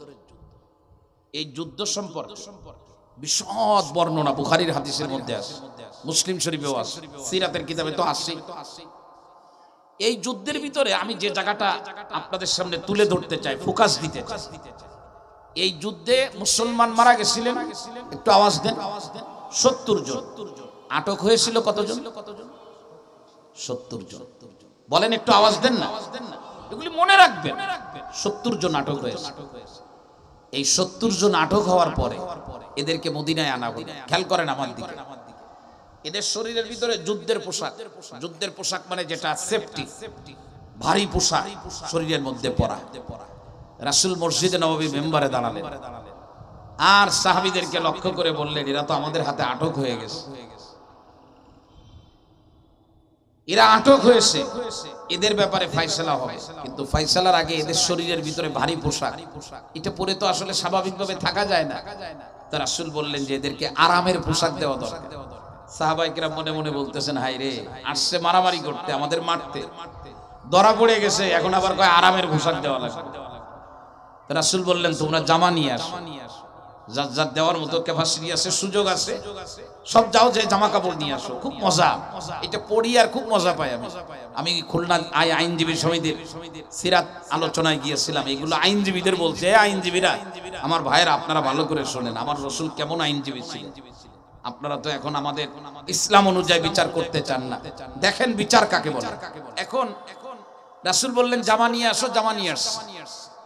তো আলহামদুলিল্লাহ 70 জনের ভিতরে 69 জনের জামার ফয়সালা হয়ে গেছে। কয়জনের? একজনের জামা হচ্ছে না। হচ্ছে না মানে ওই উর্দু কিতাবের মধ্যে লেখছে কদ মুবারক, মানে উনার দেহ ছিল খুব লম্বা। এখন জামা যারা নিয়ে আসছে, এ জামা উনার কোনোটাই শরীরে হচ্ছে না, ছোট হয়ে যাচ্ছে, খাটো হয়ে যাচ্ছে, চাপা হয়ে যাচ্ছে। তো যার গায়ের জামা পাওয়া যাচ্ছিল না, তার নামটা শুনলে তো আরো চমকে উঠবেন। তার নাম হলো হযরতে আব্বাস রাদিয়াল্লাহু তাআলা। উনি বদরের ময়দানে আসছেন রাসূলের বিরুদ্ধে যুদ্ধ করতে, ভুল হইলে উলামায়ে কেরাম আছে ধরে বসবেন। জামা হচ্ছে না, রাসূল তো খুব পেরেশানিতে পড়ে গেছে। সবাইরে জামা দিলাম, চাচারে দিতে পারলাম না, আমি হলাম প্রধানমন্ত্রী। চাচার গায়ে জামা দিতে পারলাম না, আমি প্রধান। রাসূল খুব ভেঙে পড়লেন। এই ভেঙে পড়াটাকে আব্দুল্লাহ বিন উবাই বিন সালুল, মুনাফিক সর্দার ছিল না, এইটা ফলো করছে।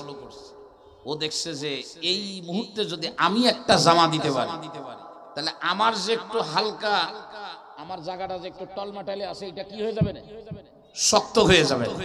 অনেকে কিন্তু নিজের জায়গাটারে শক্ত করে। মসজিদে ইমাম সাহেব বলতেছে, ভাই যারা যারা 10 বস্তা করে সিমেন্ট দিতে পারবেন, সবার কারবালা কবরস্থানে রাখা হবে, সোজা জান্নাতে ঢুকে যাবে। একজন চিন্তা করতেছে, যে পরিমাণে জায়গা জমি দখল করছি যশোরে, তাদের 10-এর জায়গায় 20 দিয়ে দেখি কি বলে, হুজুর ডবল দেবে কিনা। আপনি মানুষের টাকা পয়সা মেরে দিয়ে মসজিদে দান করে আপনি মাপ পাবেন না। যার যারটা মাপ চিন্তাই করেছেন, যার যার কাছ থেকে নিয়েছেন, প্রত্যেকের টাকা পয়সা তার কাছে পৌঁছায় দিয়ে পা ধরে মাপ চাইয়ে এসে আপনি 1 বস্তা সিমেন্টও দেয়া লাগবে না, খালি বস্তা দিলেও আপনি জান্নাতে চলে যাবেন। সিমেন্ট দেয়া লাগবে না, খালি বস্তা দিবেন, তাতেও জান্নাত। আর বান্দার হক মেরে দিয়ে আপনি হজ করবেন, উমরা করবেন, চিকিৎসা করবেন এলিজাবেথে, সিঙ্গাপুরে, কাজ হবে না, হয় না কাজ। এগুলি বুঝার ব্যাপার, নেওয়ার ব্যাপার। তো রাসূলের এই দুর্বলতা এবং রাসূলের এই মন ভাঙাকে কাজে লাগালো মুনাফিক সর্দার। সে দৌড়ায় যে এক জামা নিয়ে আসে, এর আবার বডি লম্বা ছিল, তো এর জামাটা রাসূলের চাচার গায়ে হয়ে গেছে।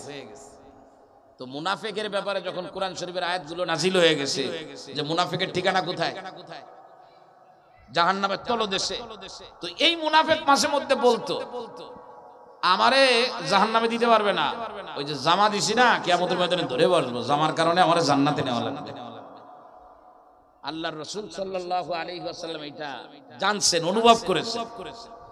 আব্দুল্লাহ বিন উবাই বিন সালুলের যখন মৃত্যু হয়ে গেছে, রাসূল তখন নিজের জামা ওরে দিয়ে দিয়েছে কাফনের জন্য।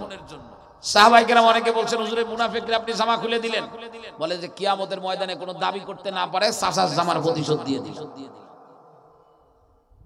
এখন এই 70 জনের জামার ফয়সালা হয়ে গেছে। খেয়াল করেন আমার দিকে, গভীর ভাবে নেন। রাসূলের জীবনী পড়া ছাড়া মানুষ মানুষ হয় না। তো এখন এই 70 জনকে কি করবে? এদেরকে এইভাবে আটকায় রাখবে নাকি? তো পরামর্শ রাখছে। হযরত আবু বকর প্রথম পরামর্শ দিলেন, ইয়া রাসূলুল্লাহ, 70 জনের প্রত্যেকেই কারণ না কারণ আমাদের বিলাডের, কারোর চাচা, কারোর ভাই, কারোর আব্বা, কারোর মামা, এরকম বংশীয়। তো এদের মারার দরকার নাই, এদের কাছ থেকে বিনিময় নিয়ে, টাকা নিয়ে এদেরকে ছেড়ে দেন। হুজুর বললেন, কত করে নেওয়া যায়?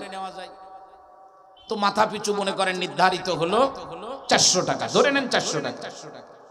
সাথে আর নতুন করে একটা বিধান দেওয়া হলো যে এই 70 জনের ভিতরে যারা একটু নিতা গোছের আছে, বুঝমান, তো সে নিতা হয়ে বুঝমান হয়ে কেন যুদ্ধ করতে আসলো? এজন্য 400 টাকার উপরে তারে আরো 50 টাকা দেওয়া লাগবে। এবার শুরু হয়ে গেছে, যাদের টাকা পয়সা আছে টাকা পয়সা দিয়ে দিয়ে ছাড়া পেয়ে চলে যাচ্ছে। আস্তে আস্তে রসুলের চাচার পালা আসছে। তো রসুলের চাচার পালা যখন আসছে, এক সাহাবী বলতেছেন, ইয়া রাসূলুল্লাহ, আপনার যেহেতু চাচা, তার মানে আমাদেরও চাচা, তা আপনার চাচার সম্মানার্থে 50টা টাকা মাফ করে দেন। হুজুর বললেন, আমি নবী মুহাম্মদ যখন বিচারের আসনে, আর আমার সামনে যারা উপস্থিত এরা কেউ আমার চাচা, কেউ আমার খালু না, এদের সকলের জন্য একই বিচার হবে, বিচারের মধ্যে কোনো পরিবর্তন হবে না। প্রিয় ভাইরা, প্রিয় ভাইরা, যারা রাজনীতি করেন, আল্লাহ আপনাদেরকে যাদের পদ দিয়েছেন, পদবি দিয়েছেন, যাদের কথার ওজন আছে, আল্লাহর ওয়াস্তে রাজনীতির মাঠে মাইক হাতে নিয়ে আওয়াজ তোলেন। বাংলাদেশকে যদি শান্তির দেশ বানাইতে হয়, রাসূলের জীবনী শিক্ষা ব্যবস্থায় বাধ্যতামূলক করতে হবে, নচেত গাঁজাখোর মুক্ত বাংলাদেশ হবে না। হত্যা বন্ধ করা যাবে না, জীবনের ঝুঁকিও কমানো যাবে না। সবাই ছেড়ে দিতে লাগলেন, চাচাও ছাড়া পেয়ে গেছে। কিছু সাহাবী দাঁড়ায় আছে, ইয়া রাসূলুল্লাহ, তখনও পর্যন্ত বন্দী কিছু রয়ে গেছে। হুজুর, এরা তো টাকা না, এরা কি দিবে? রসুল তো ছেড়ে দিবেন, যে কোনো এক ফরম্যাটে ছেড়ে দিবেন, যে কোনো একটা ওয়েতে। রসুল বললেন, তোমাদের ভিতরে লেখাপড়া জানো কয়জন? তোমরা তো হাত উঁচু করছে, ইয়া রাসূলুল্লাহ, আমি লেখাপড়া জানি। হুজুর বললেন আনসারী সাহাবীদেরকে, তোমাদের কাদের কাদের লজিং মাস্টার লাগবে? হাত উঁচু করো। সাহাবীরা বলল, আমার বাচ্চারা একটু পড়ানোর দরকার, লেখানোর দরকার। হুজুর বললেন, তোমার কাজ হলো এই 5 জনকে তুমি বাচ্চাদেরকে পড়ায় দিবা, এই পড়ায় দিয়ে ওরা যখন শিখে যাবে তুমি মুক্ত, এটাই তোমার বিনিময়। নবী বলবেন, হুজুর এই আলোচনা তো আগে কোনোদিন শুনি না। পৃথিবীতে বন্দির কাছ থেকে জ্ঞান অর্জন করা, এই হলো পৃথিবীর ইতিহাসে প্রথম। আপনারা আজকে শিক্ষার বড়াই দেখেন, গর্ব করেন, আমার রাসূলের থেকে উত্তম এবং লেটেস্ট এবং যুগ উপযোগী কোন শিক্ষা ব্যবস্থা পৃথিবীতে কেউ করতে পারে না। আজকে আপনারা গান বাজনা শিক্ষক দেওয়ার জন্য ব্যস্ত হয়ে গেছেন। আপনার বাচ্চারে গান বাজনা শিখাইলে আপনার বাচ্চা কি হবে? বাচ্চাকে ইসলাম শিখান, আপনি মারা গেলে যেন আপনার বাচ্চা আপনার জানাজার নামাজ পড়ায় আপনাকে কবরে রাখতে পারে, সেই চিন্তা মাথায় নেন। গান শিখানো লাগবে না, গান শিখানো লাগবে না, বাজনা শিখানো লাগবে না। শিক্ষা ব্যবস্থাকে নবীজির শিক্ষা ব্যবস্থায় রূপান্তরিত করে আলোকিত মানুষ বানানোর চেষ্টা করে। বড় দুঃখের সাথে আমরা বুঝতেছি না। ভাই বলেন, একটু আওয়াজ তোলেন, আপনারা আওয়াজ তোলেন যারা রাজনীতি করে। ও যুবক, তুমি আওয়াজ তোলো, সোশ্যাল মিডিয়াতে তোলো, আওয়াজ দাও। আমার স্কুলে একজন ধর্মীয় শিক্ষক থাকতে হবে, যিনি রাসূলের জীবনী পড়াবেন, কোরআন কারীম পড়াবেন, হাদিস পড়াবেন। সবাই ছাড়া পেয়ে গেছে। এইভাবে একজন বেচারা এখনো আটকা রয়ে গেছে। যে বেচারা আটকা আছেন, এই বেচারার নাম শুনলে তো চমকে যাবে। কিতাবের ভিতরে আসছে, সেই বেচারার নাম হলো আবুল আস, রাসূলের আপন জামাই, মেয়ের জামাই। রাসূলের মেয়ে বিবাহ দিয়েছেন, খাদিজাতুল কুবরার মেয়ে। সে আটকা রয়েছে, সে টাকাও দিতে পারে না, লেখাপড়াও জানে না। কিভাবে তাকে ছাড়বেন জামাই হিসেবে? বিচার ভিন্ন হতে পারে না। হত্যাকারী রাজপথে ঘুরে বেড়াবে, উলামায়ে কেরাম হাতের ভিতরে শিকল দিয়ে তুমি নিচতলা থেকে 10 তলা পর্যন্ত উঠাবা, উলামায়ে কেরামকে অসম্মান করবা। আল্লাহর কসম দিয়ে বলতেছি, নবীজিকে অসম্মান করার জন্য পাগল বলা হয়েছে, নবীজিকে অসম্মান করার জন্য, নবীর গতিরোধ করার জন্য নবীকে বলা হয়েছে গণক। নবীর দাওয়াতকে গতিরোধ করার জন্য, দাওয়াতকে বন্ধ করার জন্য নবীকে কবি বলা হয়েছিল, কিন্তু পারে না।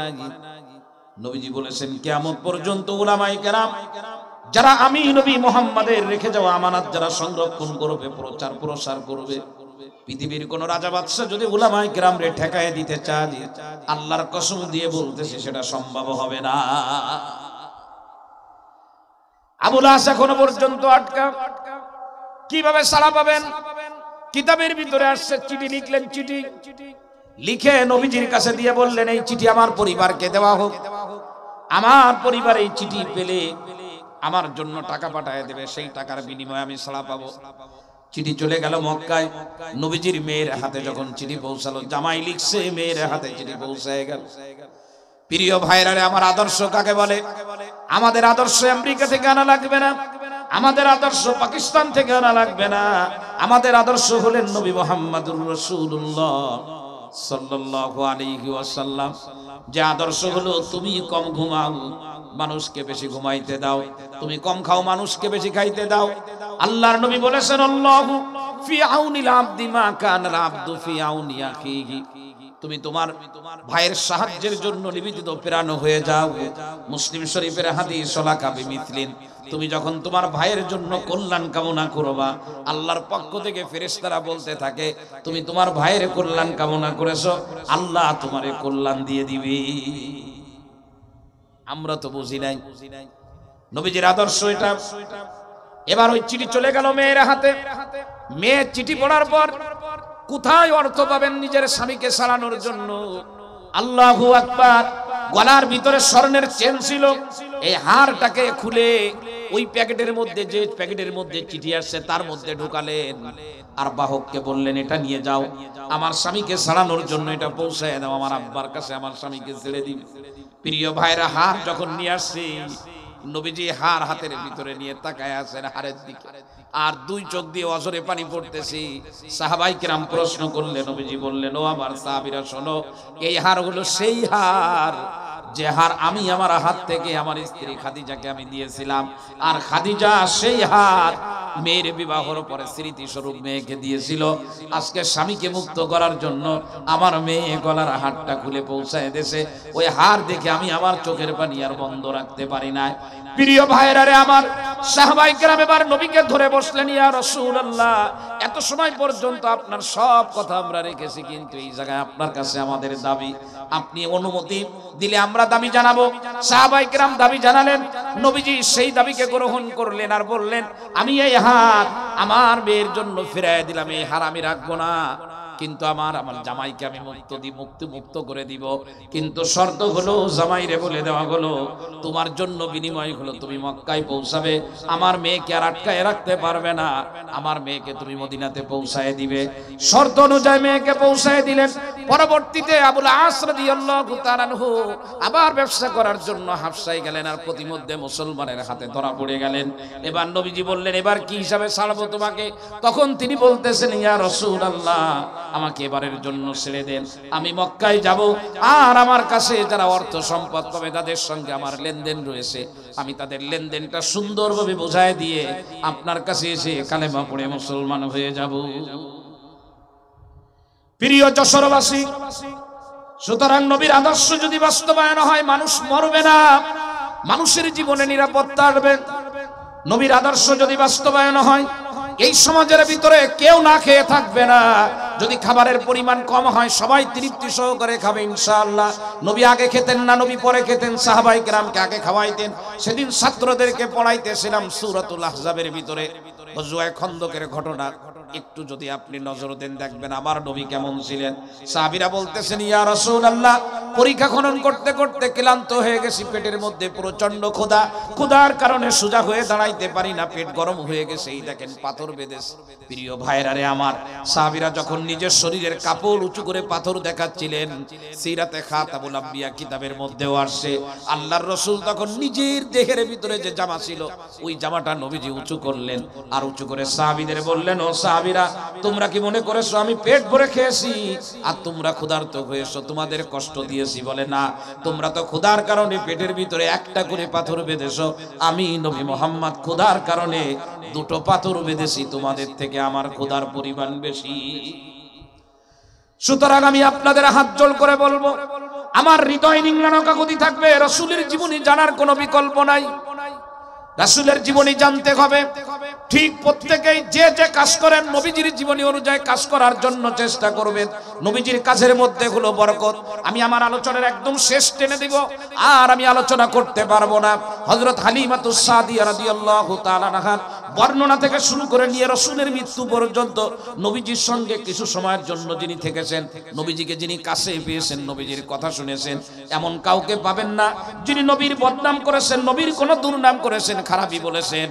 বরং হালিমাতুস সাদিয়া রাদিয়াল্লাহু আনহা তার বর্ণনা কিতাবের ভিতরে আসছে। আপনি যদি দেখতে চান এই কিতাব কিনবেন তো সিরাতে খাতামুল আম্বিয়া একদম বাংলাটা কিনলে শুরুতেই দেখতে পাবেন। বলে আমি নবীজিকে যখন কোলের ভিতরে নিলাম, কোলের ভিতরে নেওয়ার সঙ্গে সঙ্গে আমার উপরে আল্লাহর রহমতের দরজা খুলে গেল। আমার স্তনে কোনো দুধ ছিল না, আমার বাচ্চা পেট ভরে খেতে পারতো না। এখন এমন অবস্থা হলে এত পরিমাণে দুধ, আমার বাচ্চা তো পেট ভরে খায়।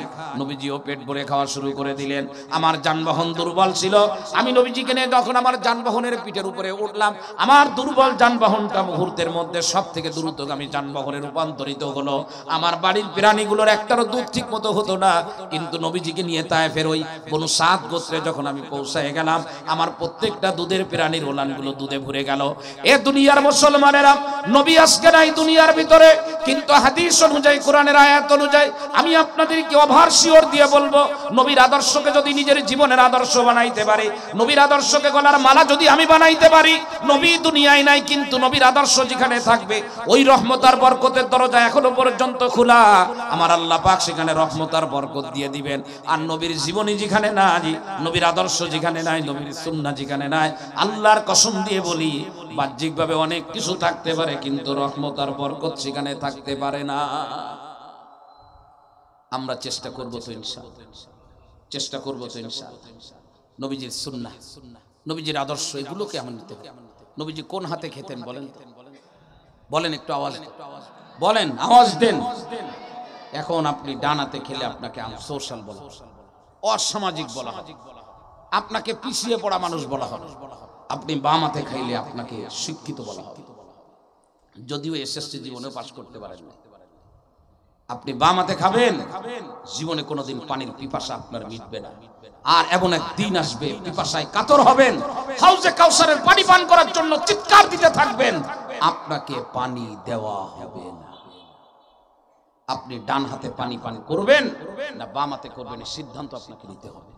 আমার রাসূল সাল্লাল্লাহু আলাইহি ওয়াসাল্লাম উপরে উঠতেন তো আল্লাহু আকবার বলতেন, এটা রাসূলের হাদিসের মধ্যে আছে। রাসূল নিচে নামতেন তো সুবহানাল্লাহ বলতেন।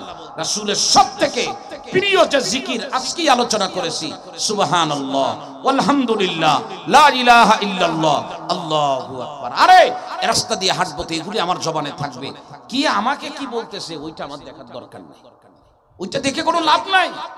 আমি খাওয়ার পরে আঙ্গুল চেটে খাবো, প্লেট পরিষ্কার করে খাবো, কি আমাকে আনসোশাল বলবে ওটা আমার দেখার দরকার নাই।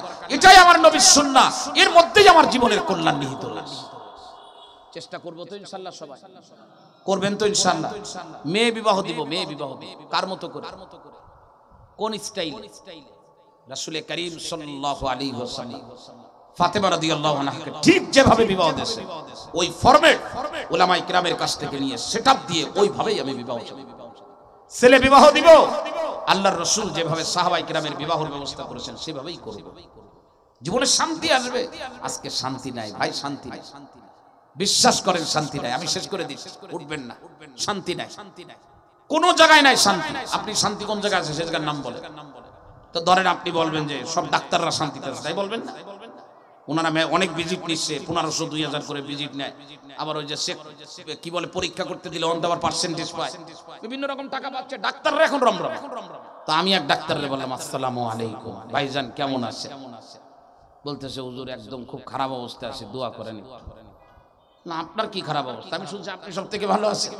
বলতেছে হুজুর রোগী খুব কম, চেম্বার খরচ উঠতেছে না, লোকজনের বেতন দিতে পারতেছি না, আপনার ভাবি কয়টা টাকা চাচ্ছে তাও দিতে পারি না।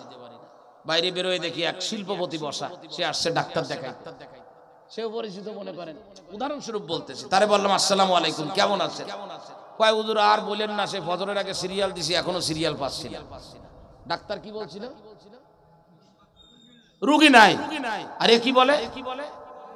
সিরিয়াল পাচ্ছে। ওই স্ট্যান্ডে যান, শুকনাগরের থেকে যে গাড়ি আসছে সাতক্ষীরা থেকে, জিজ্ঞাসা করবেন ড্রাইভারের কি অবস্থা, কয় তেল খরচ ওঠে না। প্যাসেঞ্জার একটা নামছে, ওরা জিজ্ঞেস করবেন কি অবস্থা, কয় সারা রাস্তা দাঁড়ায় আসছি, আগে ছিল 100 ভাড়া, এখন হলো 200 টাকা। আপনি আমারে বলেন যাচ্ছে কোথায়? আমরা যে সবাই হাউতাস করি, আসলে যাই কোথায়? কোথায় যায়? কোথায় যাচ্ছে বোঝেন না? নিয়ম নাই যেখানে শান্তি নাই। পৃথিবীর শ্রেষ্ঠ নিয়ম অ্যাপ্লাই করেছেন কে? কার মাধ্যমে? রাসূলের মাধ্যমে। ঠিক আছে ইনশাআল্লাহ আমরা রাসূলের জীবনী ফলো করব তো ইনশাআল্লাহ। এখন আপনারা তো সব একবারে মুখস্থ করে পারবেন না, সহজ করে দিয়ে যায়। আমি আমার মসজিদে এটা বলি, ঠিক এভাবেই বলি, আপনাদেরকেও বলে দিয়ে যায়। আপনারা সবাই নিশ্চয়ই আমি কি করি, আমারটা আগে বলি। আমার পেশা হলো, আমি পেশায় একজন ইমাম।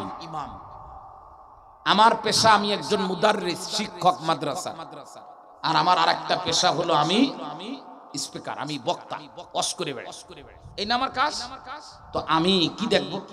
আমি দেখব রাসূল কিভাবে ব্যবসা করতেন, তাই দেখব। আমি দেখছি আমার রাসূল কিভাবে ইমামতি করতেন। তো রাসূলের ইমামতি আমি পেয়েছি।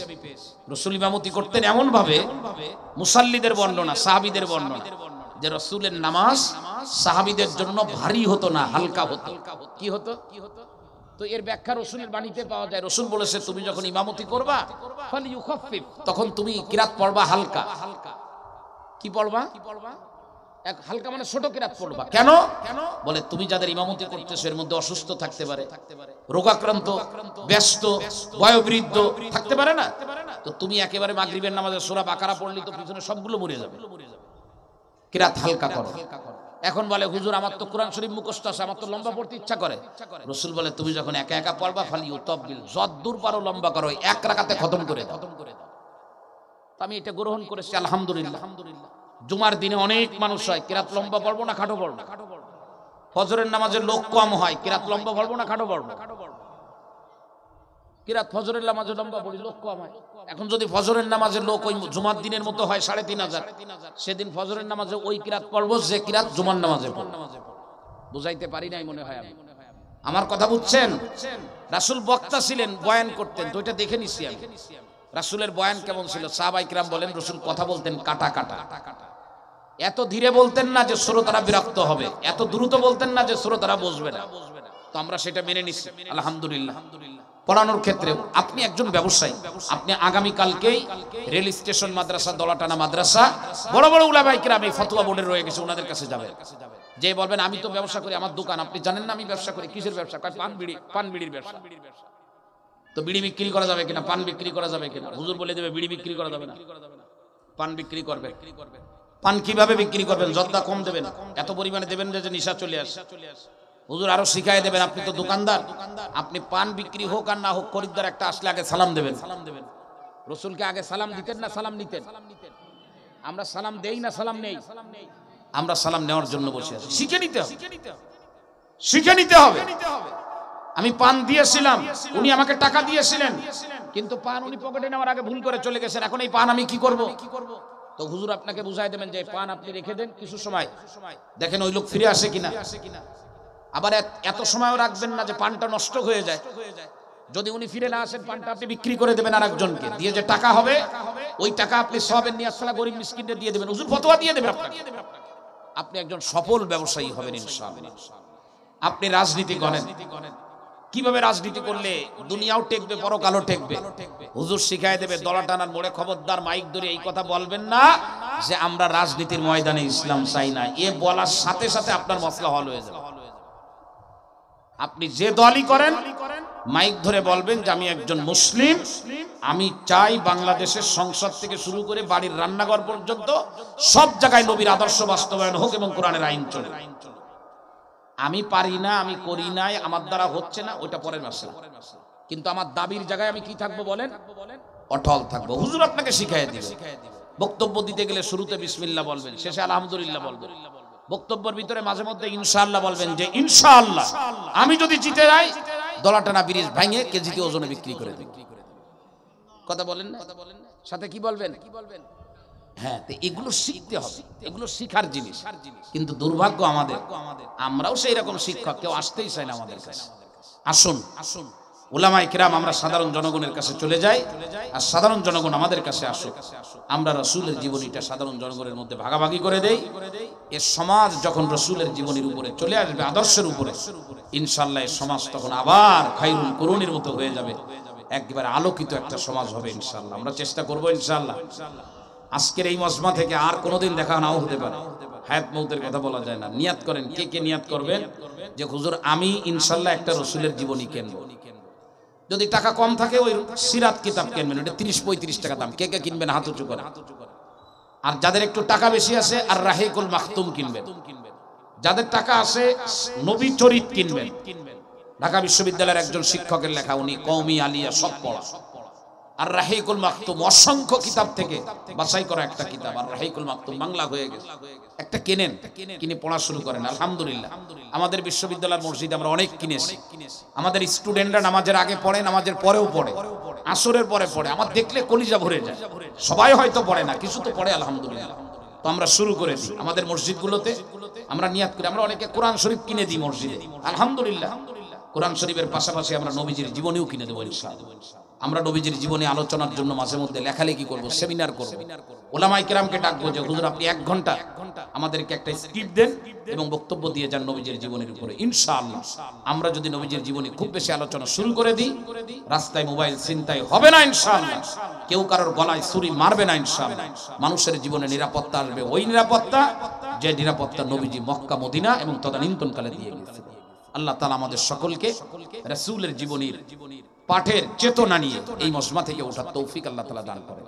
রাসূলের চরিত্র ছাড়া, রাসূলের তরিকা ছাড়া আমাদের কোনো কাজের কোনো গ্রহণযোগ্যতা নাই। আল্লাহ পাক আমাদের সকলকে বুঝার তৌফিক দান করেন।